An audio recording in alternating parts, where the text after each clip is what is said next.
There is sometimes this mad chat at the moment that the hiring of Miro in AEW was bad. I mean, honestly. Just because his first few months was somewhat of a finding himself phase, fans drew a line under it. This is crazy because right now the best man is one of the finest things in wrestling and a great example of why patience is important. Not everyone is going to arrive and smash it on day one. So I'm Simon from What Culture.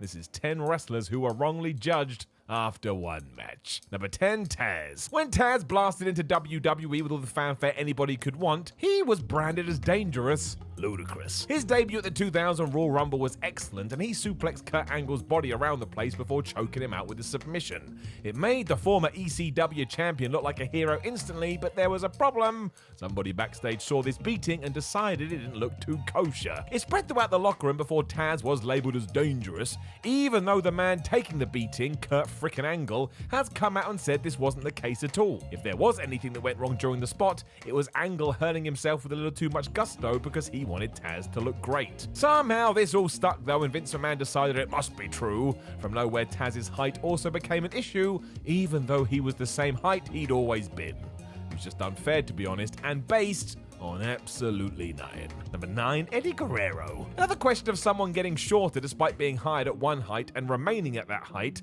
Eddie Guerrero is also deemed to be injury prone, which can be the kiss of death in WWE. It's long been said that if Vince McMahon decides you are a health risk, you won't make it to the top. It was an uphill battle for Eddie too, as Bruce Pritchard told us on his Something to Wrestle With podcast. The boss's first words to his right-hand man was how tiny Guerrero was, so when he also hurt his elbow during his WWE debut match, well, this was not the dream. As ever, anybody worried about Latino heat taking their spot jumped all over this, and as Jim Ross on Grilling JR would admit, it was used as a "see, we shouldn't have hired him" excuse to anyone that would listen. Thankfully, there were enough people in the company that could see just how good Guerrero was, and once he did come back, man, did he make these idiots eat their words. Eddie is without doubt one of the best wrestlers ever. Didn't matter he had a slight setback or wasn't 6'4", he was a master of the game regardless of any supposed setbacks. Number 8, Mordechai. Is boring, apparently. This seems to be the trend that continues today, but again, when you really take a step back and look at it, I don't really think we gave Mordechai much of a chance. His debut against Scotty 2 Hotty at Judgment Day 2004 wasn't exactly a highlight, and yeah, Morty just worked far too slow. It was a one and done for many though, because within that moment they decided his character sucked, and that was that. His idea, of course, was to ape the old school stylings of the original Zombie Undertaker, and even Kevin Furtick, the guy behind this, admitted he should have presented it differently to a more modern audience. If we had actually worked together to establish that and rethought it, however, who knows what would have happened, but no, this was it. WWE soured on him, and when he got into a real-life bar fight, that was all the impetus anybody needed to can the entire thing. He would then soon return as a vampire.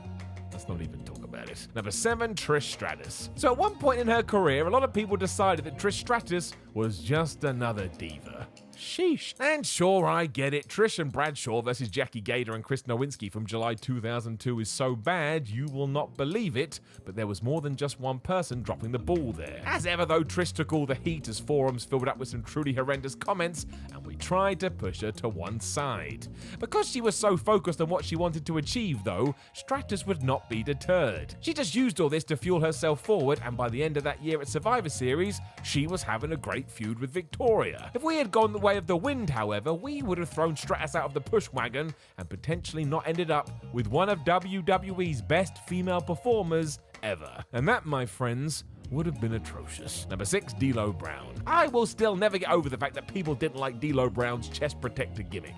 It was the best. Stupid, of course, but wrestling is stupid, and I'm stupid, and therefore it's wonderful. Sadly, we don't talk about this much anymore, simply due to the horrendous accident that caused Darren Drozdov both his career and his ability to walk. A terrible incident in October 1999 on SmackDown saw DLo hit a powerbomb onto Droz, who landed badly and ended up in a wheelchair. This understandably, but also unfairly, then weighed heavy over Brown and his legacy, especially given what pro wrestling is. Every performer is mere inches away from a disaster simply due to what is happening in the ring. It led some to label DLo as unsafe even though he was anything but, because think of all the matches he'd had prior to this. It becomes a common talking point, which is important as we shouldn't forget about the dangers or the health of Droz, but DLo himself did so much more. Very upsettingly, sometimes, These things just happen. Number 5, Tom McGee. I mean, even if this was correct, it's such a fair amount of pressure to put on someone. As soon as Vincent Kennedy McMahon saw Tom McGee in October 1986, he decided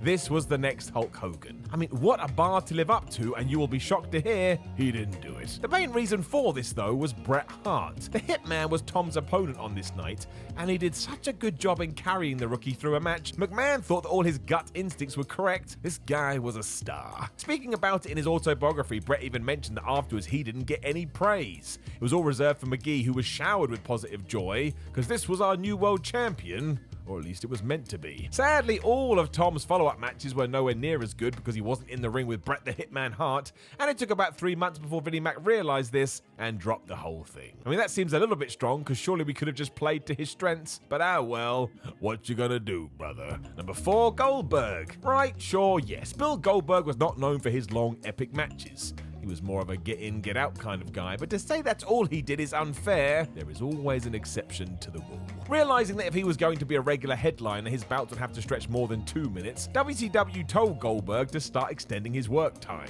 9 times out of 10 this didn't work, but that wasn't true at Halloween Havoc 1998 when he took on DDP. Not only did the pair go over 10 minutes, which for Bill is a marathon, but this was really good. In hindsight, Diamond Dallas Page should have won the title given what was about to happen, but we can't change that now. And if you haven't seen it, go and watch, it's fun. Didn't serve his run in WWE well because Vince McMahon wanted this all the time and that was never gonna happen, but if you are willing to look long enough, you will find these gems. Number 3, Mick Foley. This one is offensive and completely stupid. The King of the Ring 1998 Hell in a Cell match will forever be one of the most famous matches in history. The sight of Mankind going off the top and through the cage remains as nuts now as it was then, and I still don't get how Mick Foley can move. This was carnage. It has become so legendary though, there's this idea that it's all Foley was. A stunt-taking, big-bumping artist and nothing more, and I cry bullshit. All you gotta do is watch his matches against Stone Cold Steve Austin, Shawn Michaels, Sting, and a host of others to see how great Mick was and how his ring psychology was second to none. He also made every single one of his opponents look great. He is far more of an all-rounder than some people give him credit for,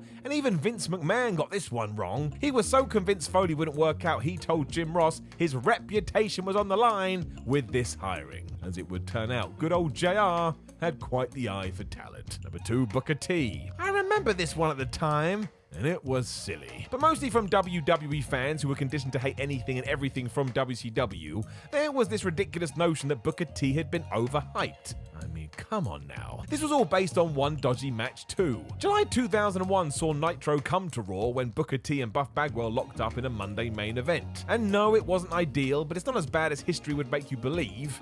It also wasn't Booker's fault. Bagwell had been struggling in the dying days of World Championship Wrestling, whereas Booker T had risen to the top, but it was quite clear who was holding this back, and it wasn't a 5-time world champion. It didn't help that Booker would also break Steve Austin's hand early on in his WWE run, which just created more animosity, but look, it's wrestling, things happen. Taking in his entire career now, he had a hell of a run and is a rightful Hall of Famer, so no, he is not overrated. Number 1, Chris Jericho. Think about this. Pretty early on during his time with WWE, Vince McMahon hauled Chris Jericho into his office and told him the contract they had wasn't worth the paper it was printed on. No wonder Jericho thought he was going to be fired. Struggling to make the jump from WCW to WWE, Y2J then hit another wall when he gave Chyna a black eye after being told to take care of her, but also that he should treat her like one of the guys. So who the hell was ever going to win that one? All of this led to him getting some serious backstage heat, and moving into the year 2000, it was hard to see how Jericho was going to come back from this.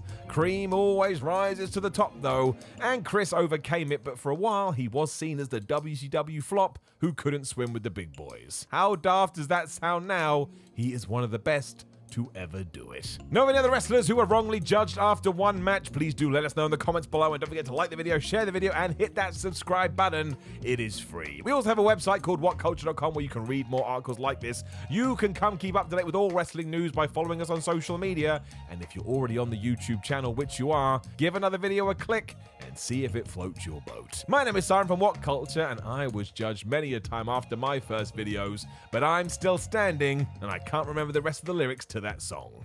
I'll see you soon.